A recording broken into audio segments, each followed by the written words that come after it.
Voilà, j'ai plaisir à vous présenter Jean-Michel Fortis qui va nous euh, présenter, lui, pour sa part, Édouard Sapir. Et donc, Jean-Michel Fortis est chercheur au CNRS. Il est membre du laboratoire d'histoire des théories linguistiques qui dépend de l'université Paris-Cité et de l'université Sorbonne Nouvelle. Ses domaines de recherche principaux sont l'histoire de la linguistique américaine, de la grammaire générative et de la linguistique cognitive.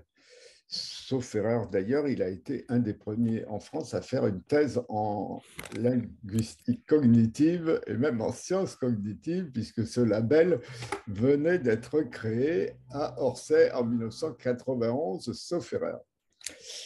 Et au-delà de la linguistique cognitive récente, il s'intéresse aux perspectives psychologisantes en linguistique, par exemple les théories localistes, et puis, bien entendu, aux relations entre linguistique et sciences connexes, exemple la psycholinguistique. Alors, est-ce que ces sciences connexes sont des... Vous voyez, la sociolinguistique est une partie de la linguistique, tandis que la psycholinguistique est une partie de la psychologie cognitive, donc la notion de connexité, et même celle de sciences du langage au pluriel, sont à discuter, mais sont à discuter sans doute ailleurs. Alors, par ailleurs, Jean-Michel Fortis, si je peux me permettre, ces détails parle le tagalog sans accent, connaît à merveille le grec ancien, et je crois me souvenir que quelques décennies auparavant, nous avions échangé sur l'énologie, je ne parle pas d'œnologie, mais d'énologie, échangeant des propos que nous croyons élevés sur Damasius et l'ensemble du néoplatonisme le plus tardif. Voilà, alors revenons à un point de vue plus présentiste et j'ai le plaisir de lui laisser la parole. Vous avez reçu, pour ceux qui sont abonnés, un inventaire des textes, des extraits qui seront commentés et sinon ils seront diffusés sans doute sur un PowerPoint. En tout cas, ils seront sur le site de la reconstruction dans leur intégralité. Assez bientôt, en même temps que la vidéo intégrale de cet exposé. Merci et j'ai plaisir à vous passer la parole.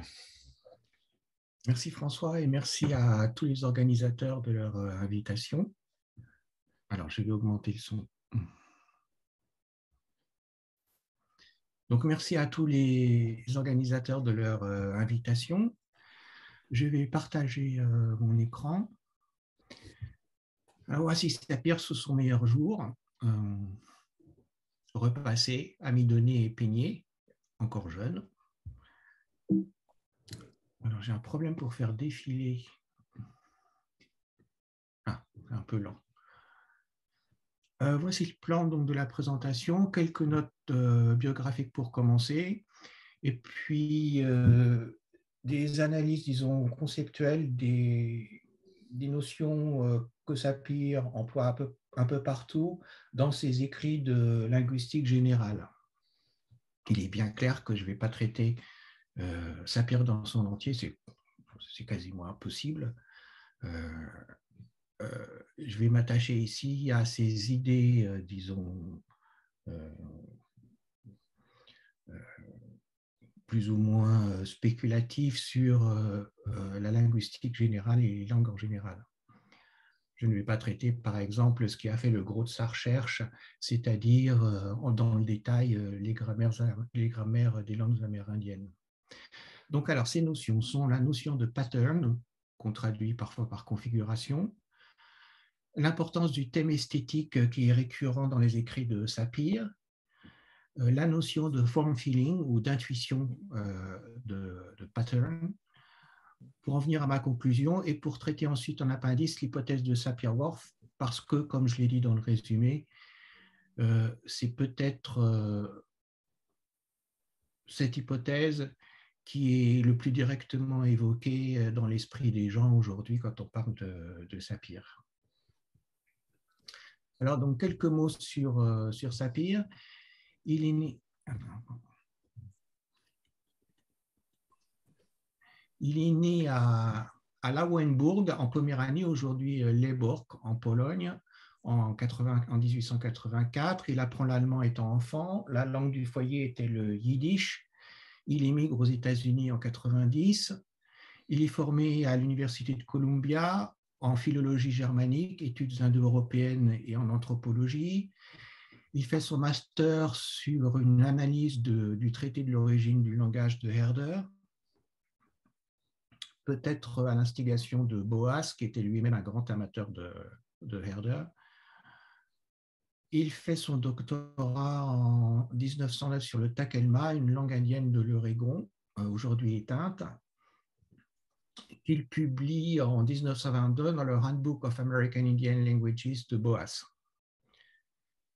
Il est formé par Boas, pas en linguistique, parce qu'en linguistique, il est plus technicien que Boas, mais disons au terrain des langues amérindiennes. Il collabore avec Alfred Kroeber. Il aidera Kroeber à transcrire, par exemple, les récits d'Ishi. Il étudie de nombreuses langues amérindiennes, Wasco, Wishra, Miana, Kato, Yute, Paiute.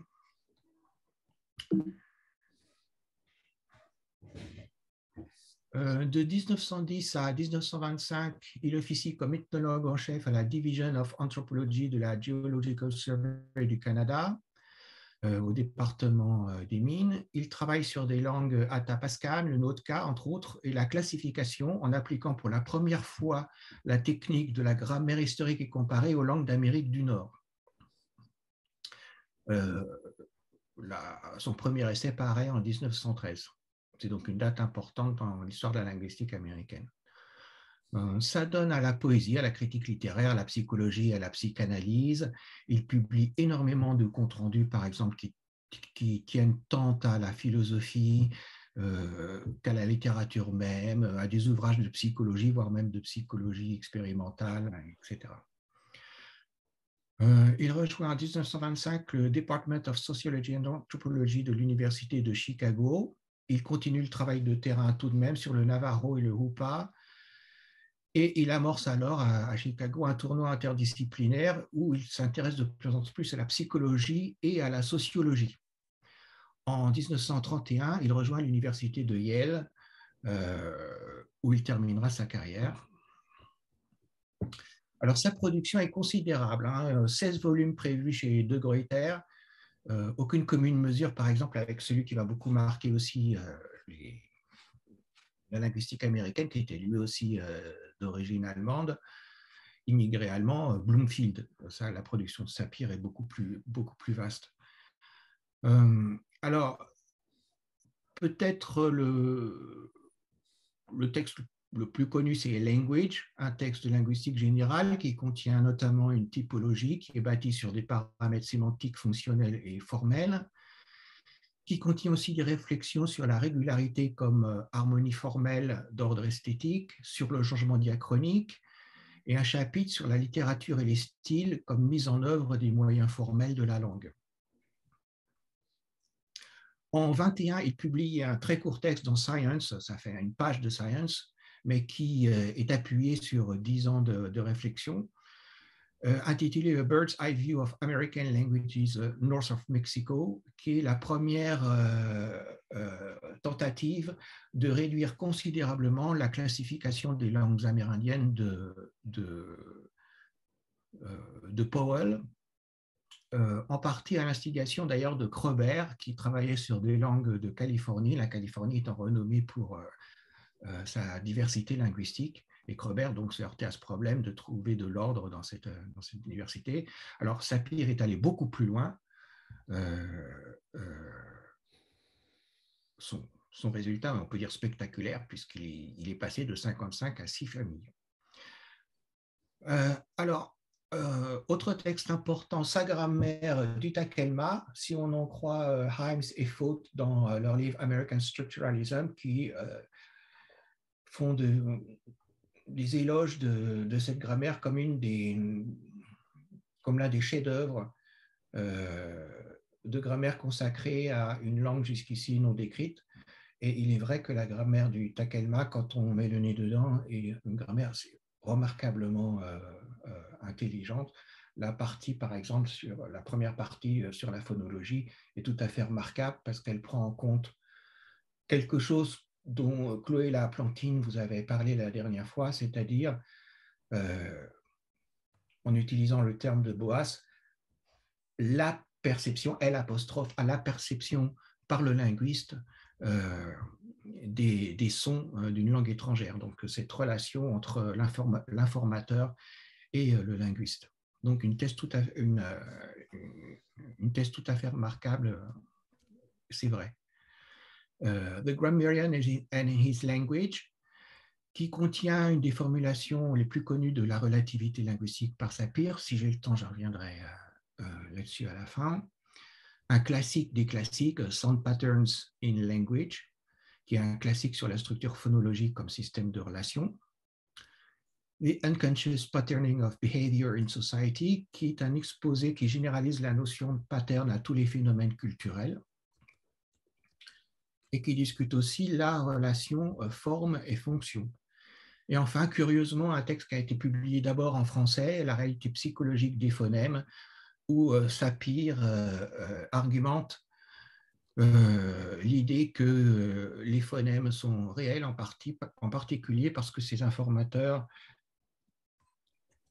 notent non pas phonétiquement leur langue, mais la notent phonologiquement, entre autres arguments avancés. Je déconseille d'ailleurs de lire cet article dans sa version française puisqu'elle contient des coquilles très embêtantes pour la compréhension du texte. Donc, il vaut mieux la lire dans sa version anglaise parue ensuite. Le livre classique sur la vie de Sapir, plus consacré à sa vie et à son environnement intellectuel, peut-être un petit peu moins approfondi sur les idées, et celui de Ragnar Darnell, dont je présente ici la jaquette.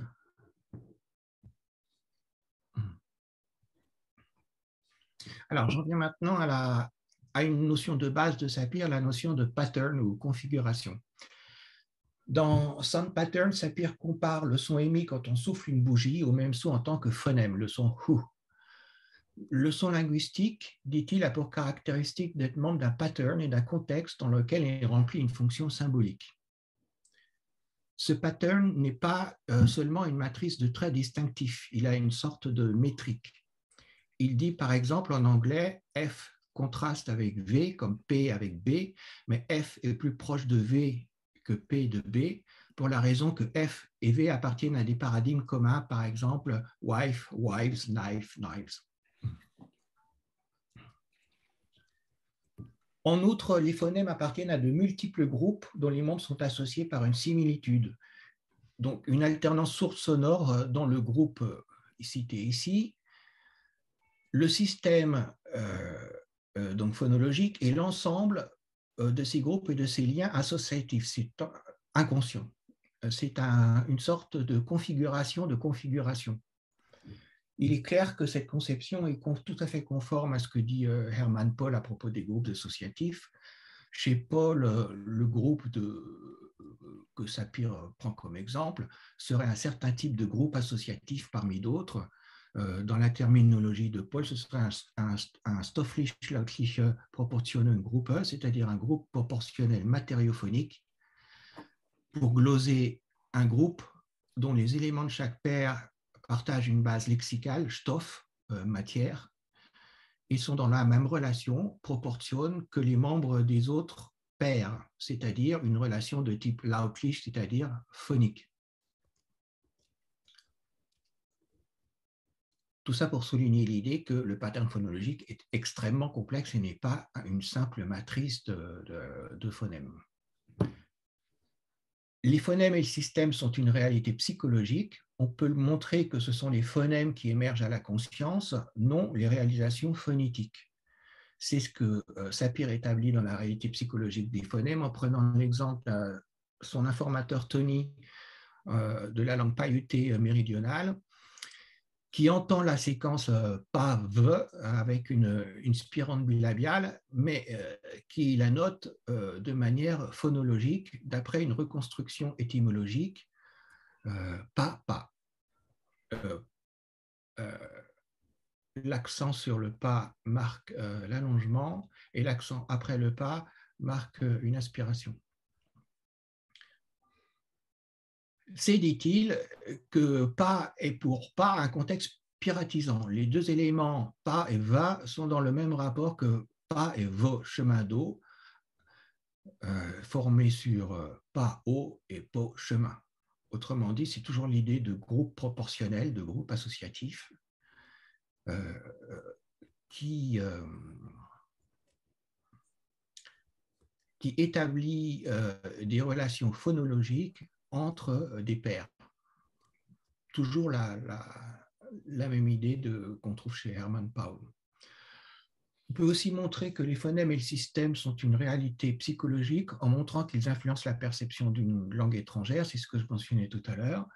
Alors, il en va ainsi dans la réalité psychologique des phonèmes, où Sapir s'interroge sur la perception d'anglophones de coups de glotte, par exemple.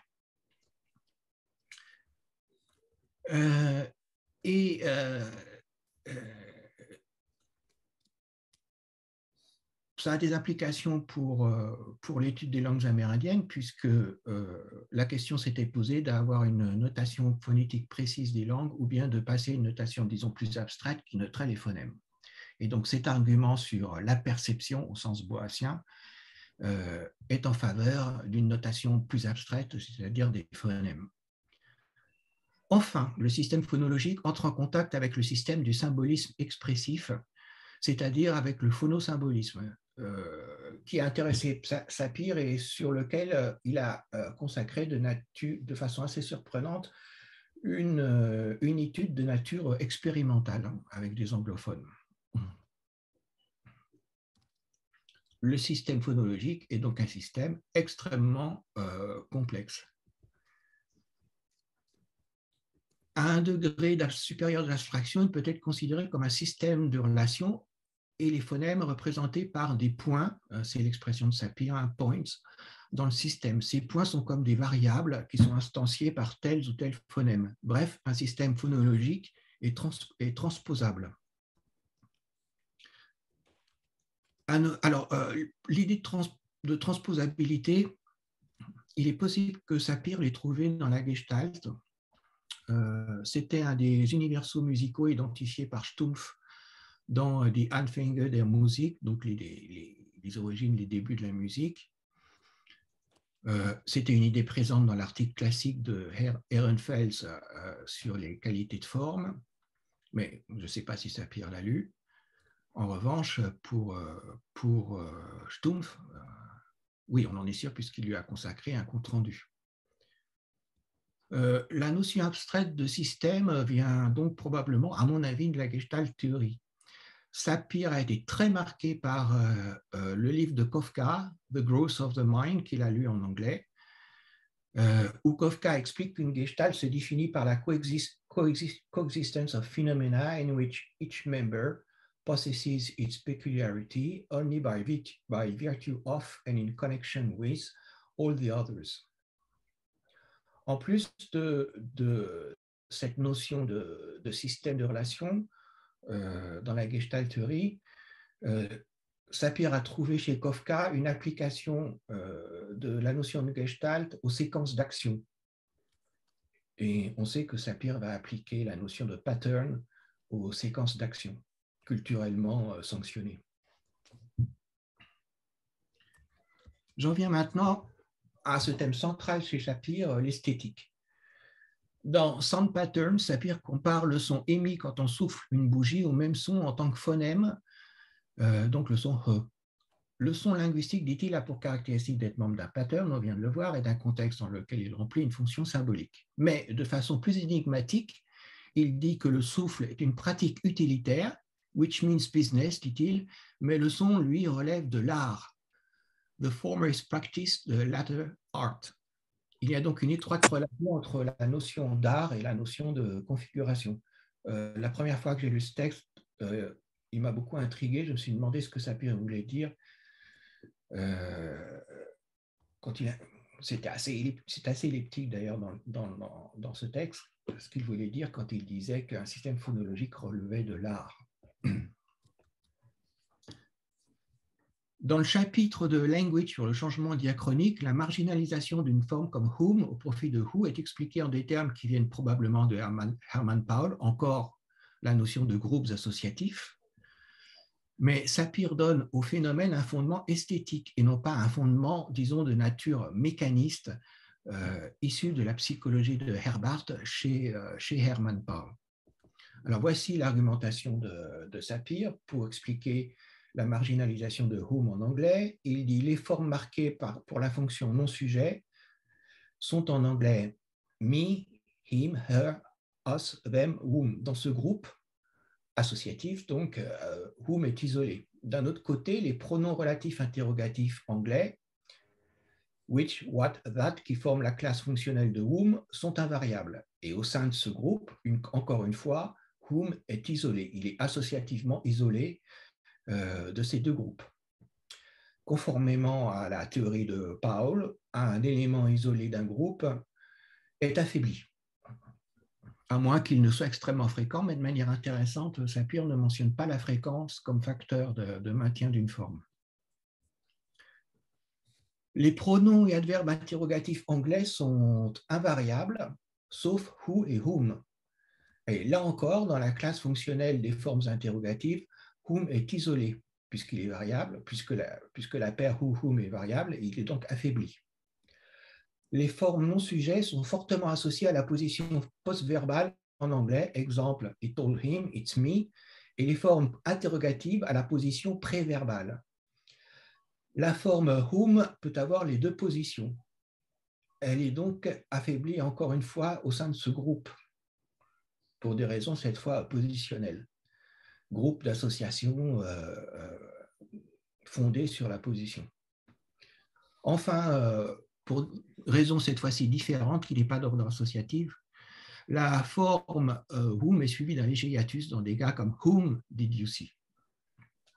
Et pour des raisons de phonie, who est souvent préférable.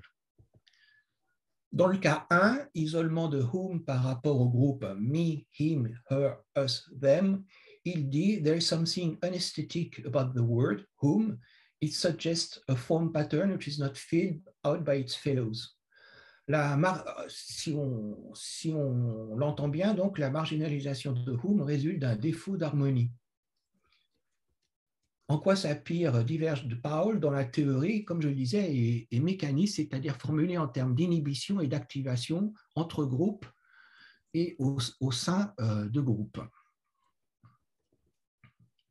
Le thème est chez Sapir un leitmotiv. Il dit language is the most massive and inclusive art we know, a mountainous and anonymous work of unconscious generations. Ce thème a fait l'objet de plusieurs articles que je cite ici. Cette conception esthétique s'étend à tous les patterns culturels et pas seulement aux langues. Alors, il mentionne par exemple un système de privilèges appelé le Topati chez les Notka. Cela fait l'objet d'un des textes que je vous ai donné dans le florilège, où la notion de Topati est un peu détaillée par Sapir.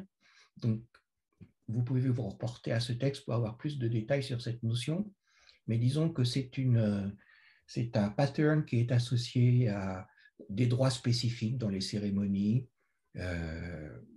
des récits, des mythes, certains privilèges. Alors, voici ce qu'il dit dans un cours donné à partir de 28, si je me souviens bien, sur la psychologie de la culture. Des samples, donc du système appelé Topati, suggest that we should see cultural pattern always as a configuration of aesthetic form rather than merely as a set of specific events. There is an analogy, therefore, before working out the grammar of a language and working out the pattern of the Topati. C'est-à-dire que une configuration culturelle est elle aussi une forme esthétique.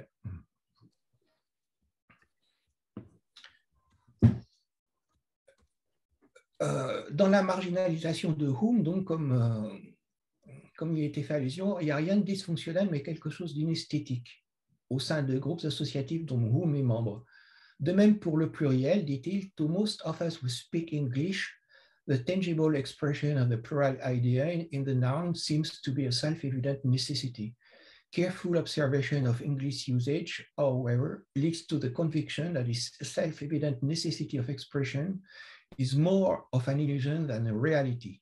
If the plural were to be understood functionally alone, we should find it difficult to explain why we use plural forms with numerals and other words that in themselves imply plurality.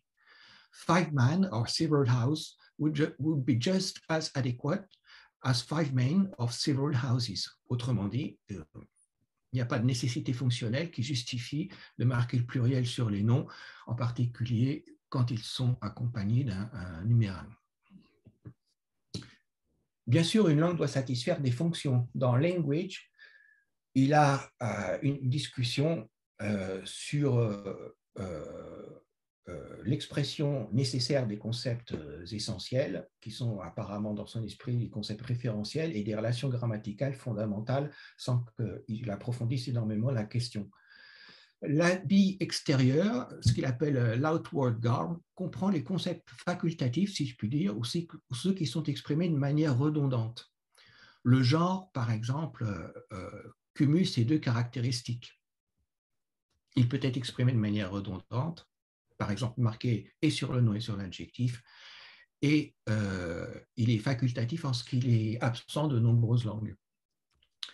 La mise en exergue de l'esthétique incite aussi Karl Vossler, vers la même époque, à contester cette forme de positivisme linguistique, un peu comme Sapir le fait implicitement de Hermann Paul, tout en reprenant sa psychologie. L'insuffisance des explications fonctionnelles, l'importance du goût et de l'esthétique, de la créativité esthétique du locuteur. Et on verra que, comme Sapir, Vossler était très influencé, était un grand admirateur de Benedetto Croce.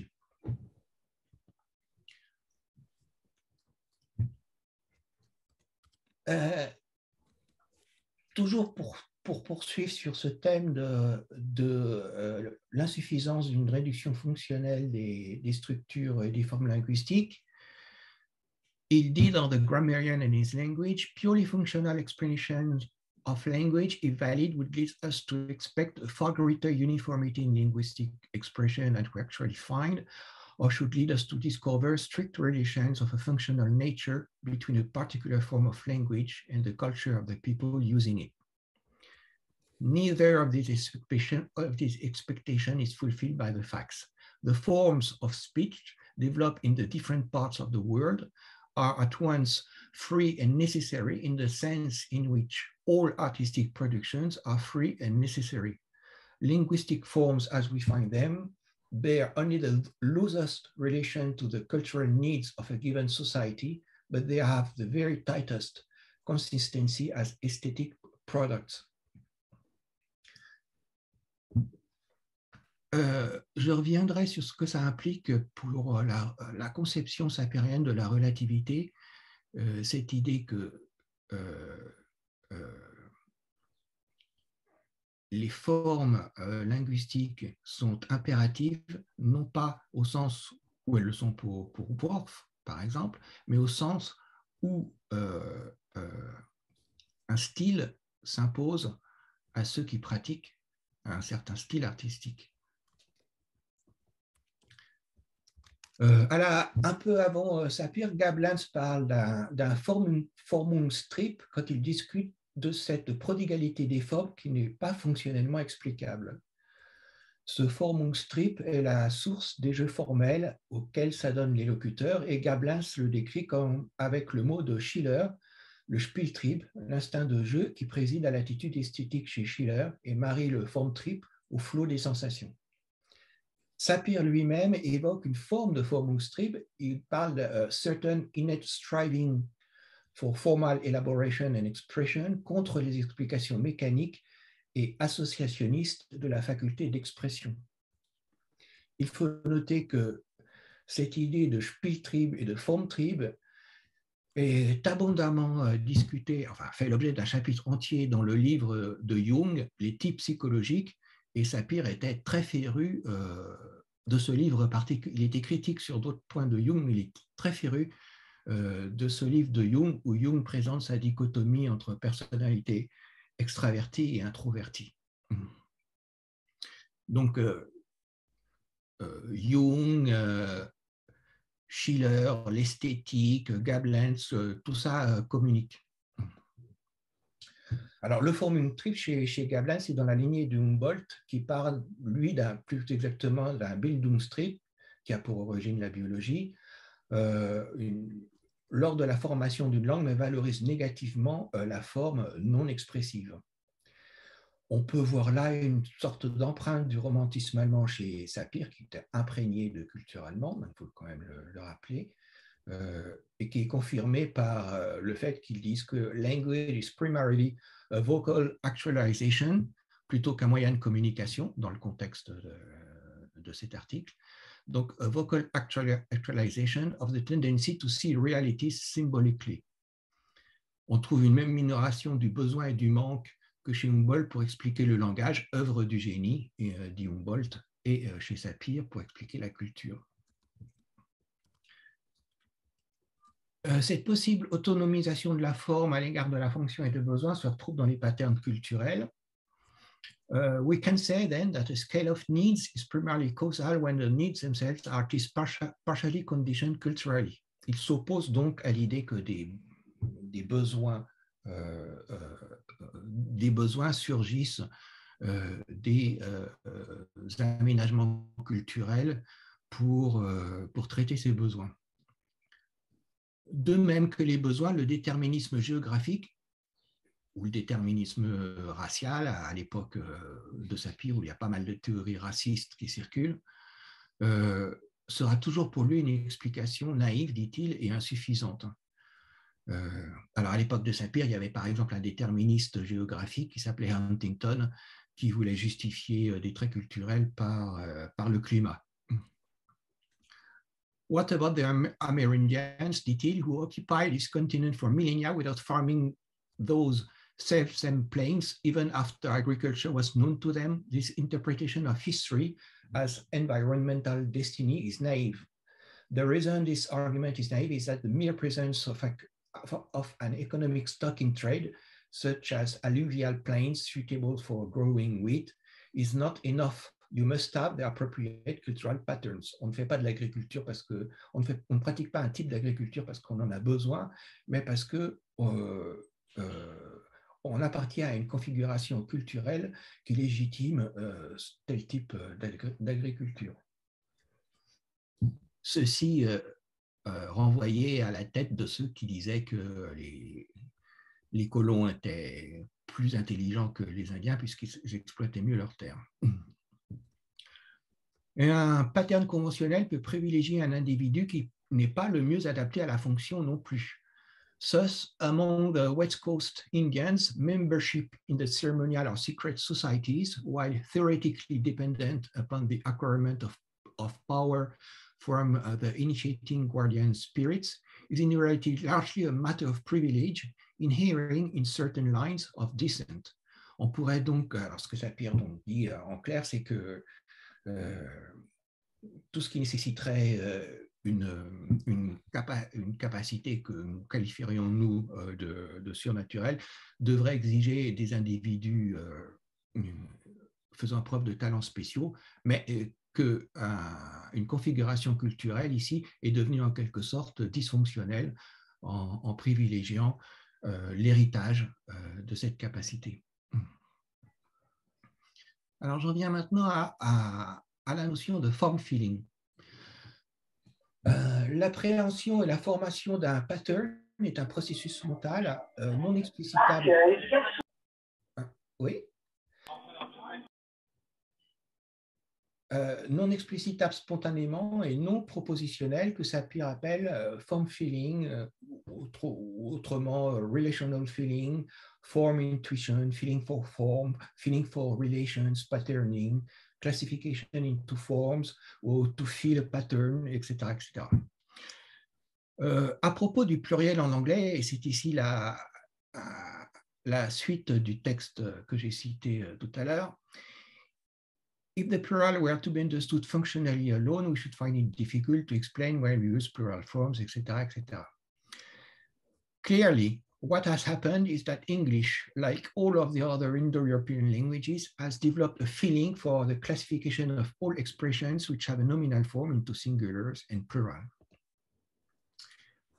Dans The Grammarian and His Language, Shakespeare associe explicitement le form feeling à l'esthétique. Alors, je ne vais pas citer tout le texte, seulement les termes, les mots en gras. There is doubtless something deeper about our feeling for form than even the majority of art theorists have divined.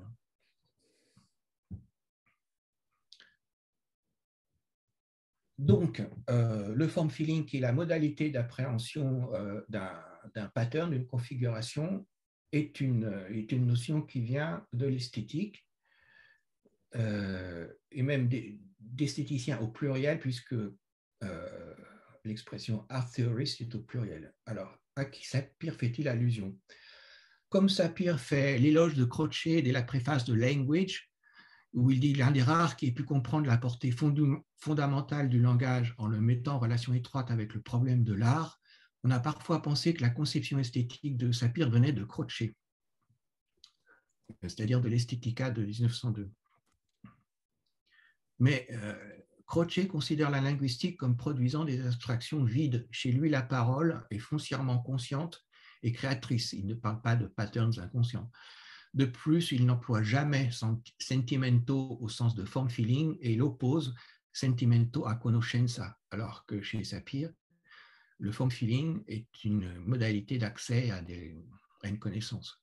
Ce que Sapir doit accrocher plutôt l'intuition fondamentale, je pense qu'il faut le prendre au mot pour le coup dans sa préface, l'intuition donc fondamentale que le langage est en relation étroite avec le problème de l'art. Mon hypothèse, c'est que le form feeling serait un calque de l'allemand Formgefühl, qui circule dans toute l'esthétique allemande à l'époque, qui est en particulier employé au sens de sensibilité artistique propre à un peuple, par exemple chez Theodor Fischer, qui dit à propos de l'avènement des Hollandais et des Belges en art qu'il manifeste un nouveau sentiment de la forme, caractérisé par le renoncement au style structuré et architecturé des Italiens, dont le goût prolonge celui de l'Antiquité. Le Formgefühl est intégré à une théorie empathique de l'appréhension esthétique chez Robert Fischer, le fils de Théodore, le précédent, dans le sentiment optique de la forme. Pourquoi empathique? Alors, l'empathie, c'est la traduction traditionnelle de Einfühlung. Fischer explique, donc Robert Fischer explique que contempler ou former des images implique la projection de sensations corporelles et d'affect sur un objet, projection donc qu'il appelle Einfühlung. Ainsi, un rocher suspendu peut sembler défier un sujet, une route qui s'élargit et vient un sentiment de triomphe, etc. Théorie avec de forts accents romantiques et voire même panthéistes d'ailleurs. Wölfflin reprend Robert Fischer dans son premier livre qui est sur l'architecture et il utilise abondamment la notion de Formgefühl au sens empathique dans son livre sur la transition du style Renaissance au style baroque en Italie et en architecture.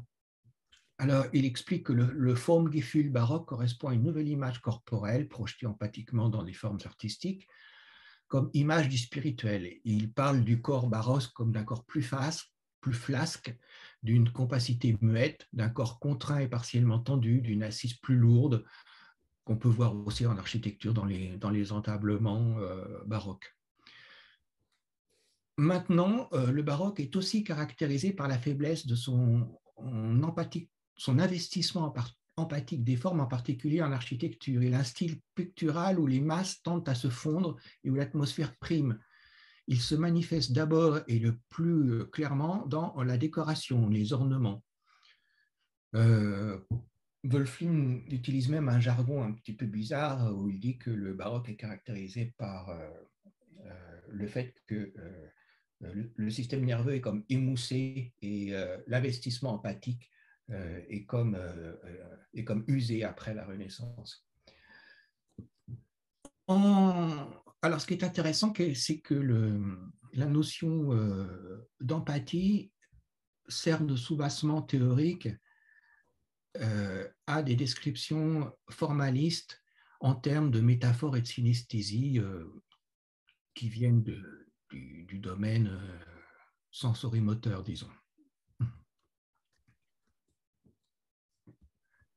Chose intéressante aussi, pour Wolfling, le Formgefühl s'exprime spontanément dans les arts décoratifs, qui sont moins investis sémantiquement, en particulier dans les techniques ornementales des objets du corps, l'architecture, les meubles, les outils, les ustensiles, les vêtements.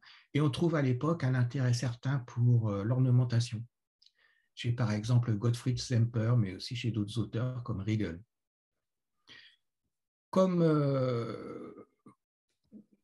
ces auteurs, Boas, qui a affaire à des sociétés où la notion d'art n'est peut-être pas exactement la même que pour nous, Boas insiste sur l'importance de la maîtrise technique par opposition à l'expressivité et sur l'existence de critères esthétiques indépendants de la signification des produits artistiques. Il dit par exemple, « So far as our knowledge of the works of art of primitive people for form is inextricably bound up with technical experience », et on voit la notion de Formgefühl ressurgir ici. Donc, un intérêt qui est un peu corrélatif de celui de l'aspect, disons, décoratif de l'accord pluriel chez Sapir. Lipps, lui, il établit un parallèle entre cette forme de connaissance inconsciente qui préside à l'exercice des activités mécaniques, comme faire de la bicyclette, et d'autre part, le sentiment qui régule nos productions linguistiques, le Sprachgefühl. Et donc, c'est donc l'association lipsienne entre Sprachgefühl et Formgefühl vaut la peine d'être notée. Ce sentiment de la langue est apparenté au sentiment de la forme qui résulte de notre contact corporel avec le monde et en structure la saisie. Par exemple, celui qui associe l'appréhension visuelle de la verticalité avec le sentiment de la pesanteur. Ces sentiments, et donc le Sprachgefühl, le sentiment de la langue, sont des modalités de l'appréhension de régularités inconscientes. Dans Esthétique, un article de 1907, les formes d'organisation des configurations complexes sont rapportées à deux principes, celui d'une différenciation du tout, qui permet la reconnaissance d'une unité, en particulier rythmique, qu'on peut observer dans le temple grec, et celui dit de subordination monarchique qui a trait à la décomposition hiérarchique d'un tout en partie, elle-même en sous-partie, etc., et qu'on peut observer, dit-il, dans la cathédrale gothique. Avec Lipps, nous nous rapprochons de l'idée d'un sentiment de la forme comme appréhension de relation. Enfin, en philosophie et en psychologie, on peut identifier tout au long du 19e un courant psycho-affectif où la manifestation consciente d'un jeu de représentation, inhibition, activation, est désignée sentiment, en réaction à toute une tradition, et en pays germanique surtout à Kant, qui opposait représentation à sentiment et à faculté de désirer chez Kant. Le courant a été bien étudié par David Roman et surtout en lien avec l'école de Herbart. Cette psychologie favorise l'idée que certains sentiments sont des modes de connaissance donnant accès à une relation entre représentations, par exemple le sentiment de rectitude d'une forme linguistique chez Weitz, le Gefühl der Richtigkeit, donc sentiment traduit Gefühl. Cette filiation herbartienne est vivante en Autriche, où elle est le terreau de théories formalistes de l'art, c'est-à-dire qui n'ont plus pour objet une définition du beau ou du plaisir esthétique, une évaluation des œuvres ou une téléologie des formes historiques du beau esthétique, mais qui voient l'œuvre comme un système de relations. On peut noter en particulier ici la figure de Zimmermann, qui a été étudié par Carole Meunier dans une monographie et qui est étudié dans un des premiers chapitres du livre de Wiesing, traduction de l'allemand, La visibilité de l'image, qui consacre 2 ou 3 chapitres à l'avènement des théories formalistes. En linguistique, Gompertz développe une sémasiologie qui fait partie de sa monumentale Weltanschauungslehre, axée sur une typologie des sentiments dont fait partie ce qu'il appelle le sentiment formel, formales Gefühl, spécifique au langage et corrélat des formes syncatégorematiques. Gompertz a été bien étudié dans l'article cité de Roman. Des idées proches, à savoir que les relations sont appréhendées par des sentiments, se retrouvent chez William James et Van Ginneken, plus ou moins à l'époque de Sapir. Et chez Van Ginneken, on voit la réactivation, la réinterprétation de l'idée que certains mots, ceux qualifiés autrefois de rapports ou de particules, signifient une affection de l'âme, ou pour parler comme les médiévaux, un actus exercitus, qu'il signifie per modum affectus. Il dit ainsi, toutes les conjonctions et les particules sont au fond des mots de sentiment. On a donc ici une sorte de réinterprétation psycho-affective d'une vieille idée qui traîne dans la linguistique. Bref, la conception esthétique de Sapir emprunte à Croce l'idée de rapprocher langage et art, emprunte probablement la notion de form-feeling à l'esthétique psychologique allemande, mais l'interprète en un sens formaliste avec une valeur cognitive qui est typique de l'école de Herbart. Il ne s'agit pas du corrélat psychique d'une particule, etc., dans une construction donnée, comme chez Gompertz et d'autres, mais de quelque chose de nouveau. Il s'agit de la saisie intuitive d'un système de relations incluant tous les rapports possibles, phonologiques, morphologiques, syntaxiques et sémantiques. On trouve chez Sapir une collusion entre donc une conception structurale de l'organisation inconsciente de la langue, qui s'étend aux configurations culturelles et qui est en phase avec le courant de l'anthropologie américaine qui insiste sur la signification systémique des traits, une défense de la forme pour la forme, au-delà de la sémantique et des fonctions, dans l'explication des régularités formelles. Ces régularités étant appréhendées par un sentiment esthétique de la forme, lequel s'applique à toutes les configurations culturelles. Ceci a des conséquences pour le relativisme linguistique de Sapir, qui est donc sui generis. C'est d'abord en tant que forme sémantiquement ou fonctionnellement désinvestie que la forme est contraignante. Comme le dit très bien Allen, que j'approuve ici complètement, il dit que la coercition culturelle de la pensée individuelle est pour Sapir not the grip of a master culture upon a slave, the individual, but is instead more closely analogous to the felt need of a member of an orchestra to play his instrument in accordance with a musical score. Ainsi, la langue est contraignante comme est contraignant la partition pour un orchestre. Alors, je vais essayer de synthétiser ce que je voulais dire sur l'hypothèse Sapir-Whorf maintenant. Alors, je mets l'expression entre guillemets, puisque à bien des égards, vous allez voir qu'elle est assez malheureuse. Alors, l'expression apparaît dans le contexte d'un intérêt renouvelé, non pas renouvelé, mais d'un premier intérêt pour les articles de Whorf par Trager, des travaux en linguistique anthropologique dont certains menés dans un esprit, disons, relativement proche de Sapir, qui reprennent l'idée d'une corrélation entre certains aspects de la langue et de la culture, la notion de Weltanschauung chez Dorothée, de style cognitif chez Himes, de corrélation langue-culture chez Heuger. Une conférence de 1953 à Chicago,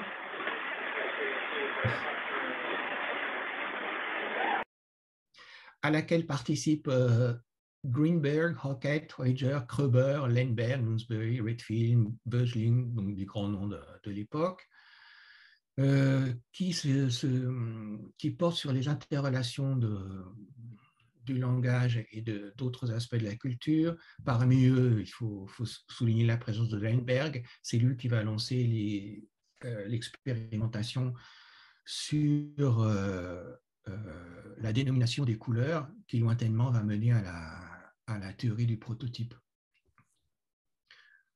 Heuiger, dans la préface, serait le premier, dans son texte, serait le premier à avoir parlé d'hypothèse de Sapir-Whorf, mais ce serait plutôt John B. Carroll, un ami de Whorf, qui aurait popularisé l'appellation. Alors, les textes où Sapir évoque la question de l'emprise de la langue sont de deux ordres. Il y a par les textes où il s'agit de l'investissement affectif du langage. Par exemple, il dit « Would we be so ready to die for liberty, to struggle for ideals, if the words themselves were not ringing within us? And the word, as we know, is not only a key, it may also be a fetter. » Sapir parle ailleurs pour ces mots, ces symboles fortement investis affectivement d'un symbolisme de condensation dans son article Symbolism de 1934. Condensation et une allusion à la notion freudienne de Verdichtung de condensation, donc traduit en français par condensation. Il n'est pas le seul à parler de condensation et Verdichtung n'est pas non plus un concept utilisé uniquement par Freud, mais tel que Sapir l'emploie, il est vraisemblable qu'il s'agit d'une allusion à Freud. Alors, ce que dit Sapir, ça reflète l'intérêt de l'époque pour la propagande, les préoccupations suscitées par le bourrage de crâne de la période de la guerre, toujours une préoccupation importante aux États-Unis, y compris chez les linguistes, et l'invention, par exemple, des public relations et l'utilisation d'une psychanalyse simplifiée dans la propagande. John Joseph consacre des pages éclairantes sur cette vogue de ce qu'il appelle une propaganda anxiety aux États-Unis. Un thème traditionnel qu'on rencontre dans l'histoire de la philosophie du langage, dans l'histoire de la linguistique depuis déjà longtemps, c'est le thème de ce que j'appelle la mésologie, c'est-à-dire l'hostilité au langage comme source d'erreurs cognitives et perturbant notre relation à la réalité. Alors, ce thème apparaît chez Sapir quand il a lu Ogden and Richards, The Meaning of Meaning, où Ogden et Richards parlaient de la magie verbale, des erreurs induites par diverses hypostases. Alors, Sapir ne dit pas que la langue enferme dans une perspective donnée, mais qu'on doit se méfier de biais linguistiques quand la langue sert à la connaissance objective. Et là, il dialogue avec Ogden et Richards quand il s'agit de connaissance objective. Il dit « Il y a a kind of relativity that is generally hidden from us by our naive acceptance or fixed habits of speech as guides to an objective understanding of the nature of experience. This is the relativity of concept, or as it might be called, the relativity of the form of thought. » Bon, le terme relativité, il vient probablement d'Einstein, mais il l'a employé d'abord pour Jung à propos des perspectives sur le monde différentes induites par les différences entre personnalités, c'est-à-dire chez Jung, entre introverti et extraverti. Quand Sapir parle de the form of thought, il est vraisemblable qu'il pense au langage. C'est une expression lourdement chargée à l'époque, que Whitney emploie aussi pour parler du langage, et qui a été théorisée de manière peut-être la plus approfondie par Steinthal. Donc, il est probable, effectivement, qu'il entend bien ici par form of thought le langage, ou la langue.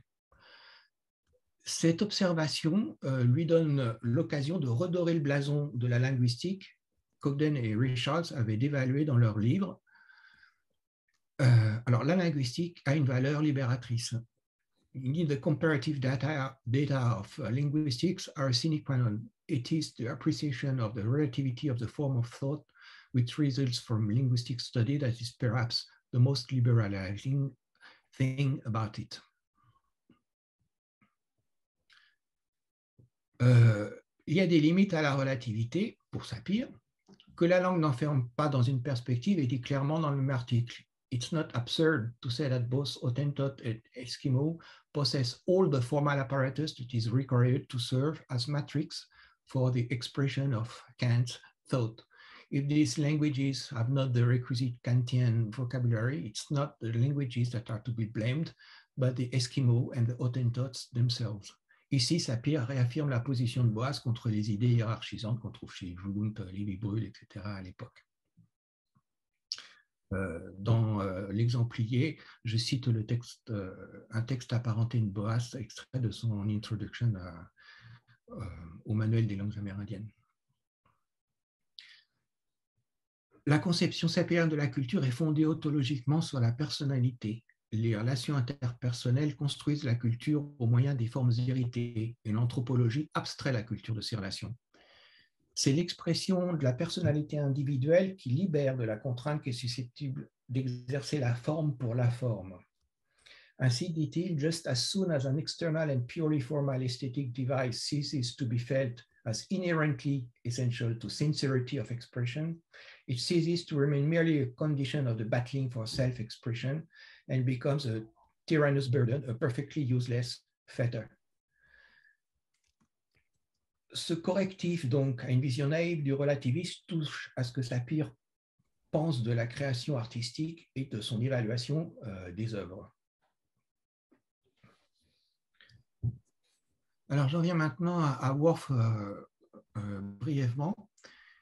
Tandis que Sapir réaffirme la position de Boas, Worf considère qu'une langue contient une métaphysique ou un modèle of the universe, probablement, peut-être un calque d'un titre d'Ouspensky, un ésotériste, un théosophe, enfin, quelqu'un proche des théosophes que Sapir lisait. Par exemple, en anglais, la configuration qu'il appelle binomial pattern, forme plus sans forme, comme dans par exemple a glass of water, nom de forme, a glass, water, de sans forme, est étendue au temps, traitant de fait le temps comme une substance, dit-il en anglais. Il s'agit d'une objectification. Par exemple, on peut mettre les noms de temps au pluriel en anglais. En Hopi, été, matin, etc. sont des adverbes. On n'est pas in the morning, mais while morning phase is occurring. Été n'est pas sujet d'une prédication, etc.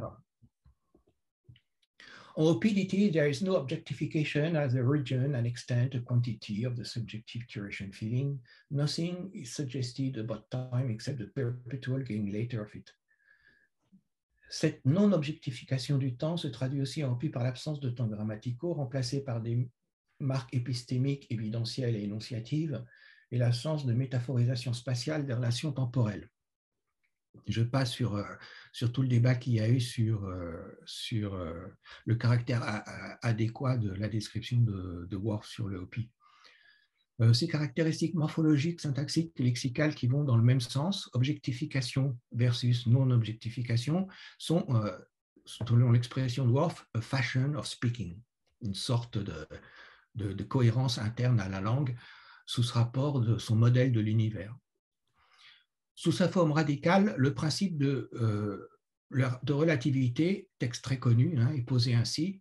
No individual is free to describe nature with absolute impartiality, but is constrained to certain modes of interpretation, even while he thinks himself most free. The person most nearly free in such respects would be a linguist familiar with very many widely different linguistic systems. Ça, c'est aussi ce que disait Sapir. We are thus introduced to a new principle of relativity, which holds that all observers are not led by the same physical evidence to the same picture of the universe, unless their linguistic backgrounds are similar or can in some way be calibrated. Bonsoir.